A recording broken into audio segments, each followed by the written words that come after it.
93 வயது வரை வாழ்ந்தார் கலைஞர். 95 வரை வாழ்ந்தார் பேராசிரியர் அன்பழகன். அதாவது மனசும் உடம்பும் ஆரோக்கியமாக இருந்தால் 100 வயசு வரைக்கும் வாழலாம். ராஜாஜி 100 வயசு வரைக்கும் வாழலாங்க. பெரியார் இருந்தார். இந்த மாதிரி ஆட்கள்லாம் இருந்தாங்க இல்லையா?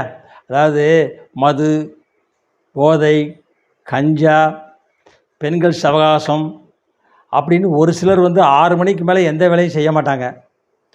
இன்னும் இருக்கிறாங்க தமிழ்நாட்டில். அதுக்குன்னே சில பங்களா வாங்கி போட்டிருக்காங்க. சில பேருக்கு இன்னும் கல்யாணமே ஆகலை. வேண்டாங்கிறேன். எதுக்கு கல்யாணம்? கல்யாணம் பண்ணி என்ன செய்ய போகிறோமோ அதை செஞ்சுக்கிட்டு இருக்கோம் இப்போ அப்படிங்கிற மாதிரி பேசிக்கிட்டு இருக்காங்க. அதனால் உடல் ஆரோக்கியமாக இருந்தால், மனசு மகிழ்ச்சியாக இருந்தால் 100 வயசு வரைக்கும் வாழலாம். உணவு தான் மருந்து, மருந்து தான் உணவு. அது கட்டுப்பாடோடு வச்சுக்கிட்டிங்கன்னா, ஒரு ரோபோ சங்கர் பாவம் 46 வயசில் இறந்தாருன்னா உணவு கட்டுப்பாடு இல்லை. அதுதான் முக்கியமான விஷயம். உடம்புல வெள்ளைச்சாயம் பூசினதுனால 300 ரூபா வாங்கிட்டு பூசினதுனால அவர் சாவலை.